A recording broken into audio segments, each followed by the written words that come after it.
saya Citra Pistasari Baruhur dengan NIM 253020209005 dari Program Studi Pendidikan Biologi. Pada kesempatan kali ini saya akan menjelaskan materi tentang pembelajaran orang dewasa atau andragogi. Kalau kita perhatikan, cara belajar orang dewasa sebenarnya berbeda dengan anak-anak. Anak-anak biasanya masih bergantung pada guru, sedangkan orang dewasa cenderung belajar berdasarkan pengalaman dan kebutuhan mereka sendiri. Nah, itulah mengapa muncul konsep andragogi, yaitu pembelajaran yang dirancang khusus orang dewasa agar proses belajar menjadi lebih efektif dan mudah dipahami.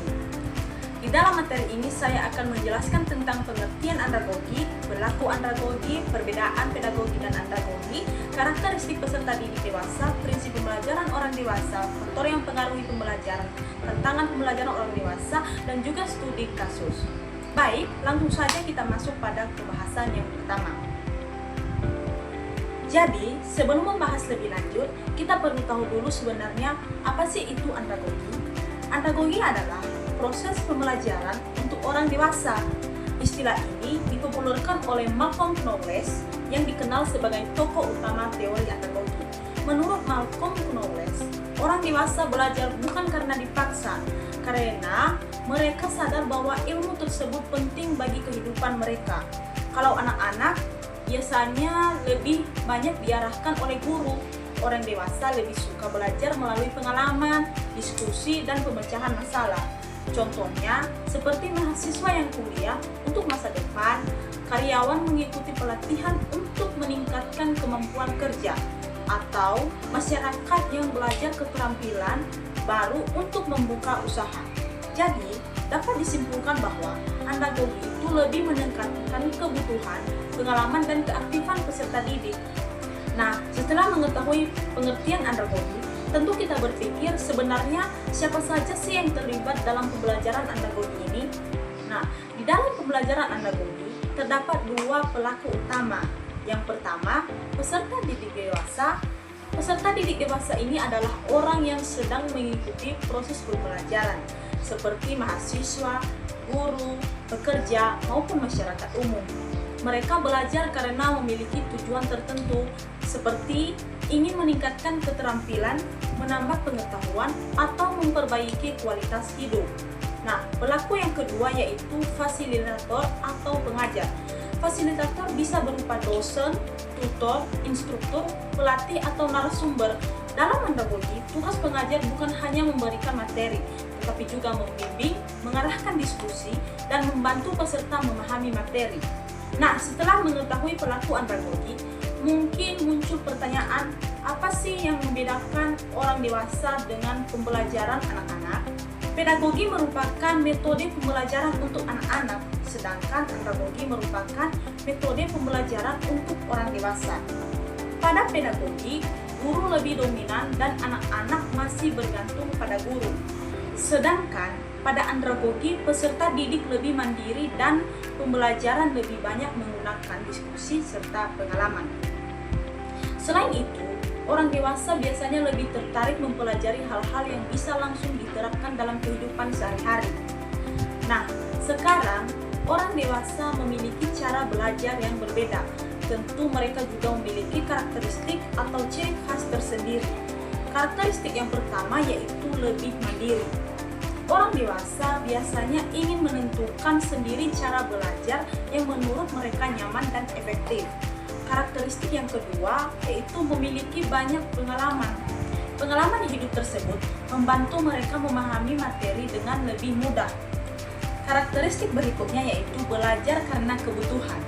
Orang dewasa belajar karena ada tujuan tertentu, misalnya untuk pekerjaan atau meningkatkan keterampilan. Mereka juga lebih suka pembelajaran yang praktis dan bisa langsung diterapkan.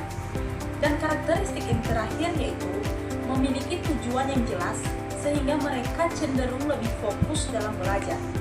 Nah, setelah mengetahui karakteristik peserta didik dewasa, tentu dalam proses pembelajaran juga ada prinsip-prinsip tertentu agar pembelajaran menjadi lebih efektif. Prinsip yang pertama yaitu pengalaman peserta harus dihargai, karena orang dewasa juga memiliki banyak pengalaman. Maka, pengalaman tersebut bisa dijadikan bagian dari proses belajar. Prinsip yang kedua yaitu peserta harus aktif. peserta tidak hanya mendengarkan penjelasan, tetapi juga ikut berdiskusi dan bertanya.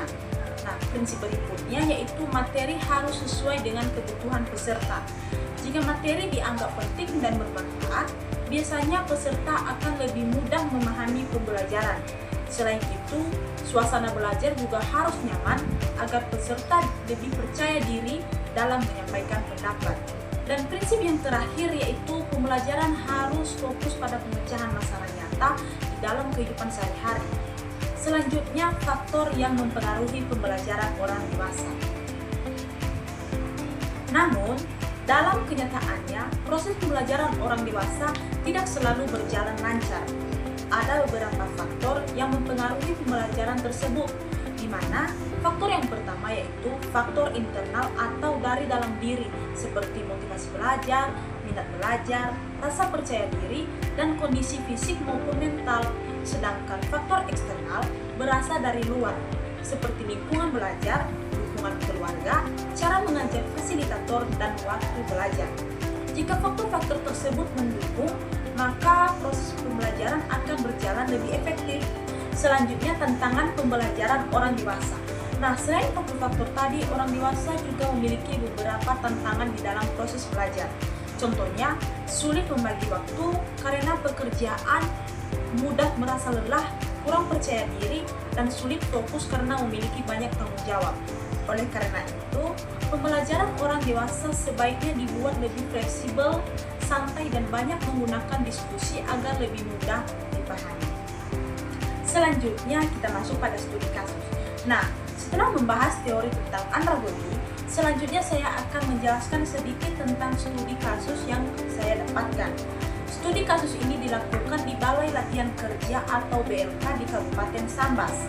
BLK merupakan tempat pelatihan kerja bagi masyarakat untuk meningkatkan keterampilan dan membantu mengurangi pengangguran. Peserta pelatihannya terdiri dari masyarakat umum, pengangguran, ibu rumah tangga, putus sekolah, putus kuliah, dan fresh graduate. Mereka mengikuti pelatihan karena ingin mendapatkan keterampilan kerja dan memperbaiki kondisi ekonomi. Dalam proses pembelajaran, peserta tidak hanya belajar teori, tetapi juga langsung melakukan praktik seperti menjahit, komputer, otomotif, listrik, pertanian, dan perikanan.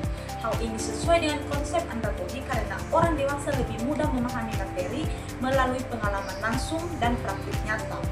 Selain itu, peserta juga aktif bertanya dan berdiskusi selama pelatihan berlangsung. Namun, dalam pelaksanaannya, masih ada beberapa kendala seperti waktu pelatihan yang terbatas dan kemampuan peserta yang berbeda-beda. Walaupun begitu, pembelajaran di BLK sudah cukup sesuai dengan prinsip pembelajaran orang dewasa karena itu lebih menekankan keterampilan, pengalaman, dan kebutuhan peserta didik. Jadi, dari studi kasus ini kita dapat memahami bahwa pembelajaran orang dewasa akan lebih efektif jika dilakukan secara aktif, praktis, dan sesuai kebutuhan peserta. Nah, dari semua penjelasan tadi, kita bisa memahami bahwa pembelajaran orang dewasa memang memiliki pendekatan yang berbeda dibanding pembelajaran anak-anak. Andragogi lebih menekankan pengalaman, kebutuhan, dan keaktifan peserta didik di dalam proses pembelajaran. Dengan memahami konsep andragogi, proses pembelajaran orang dewasa diharapkan menjadi lebih efektif dan bermanfaat di dalam kehidupan sehari-hari maupun di dunia kerja. Mungkin itu saja penjelasan dari saya.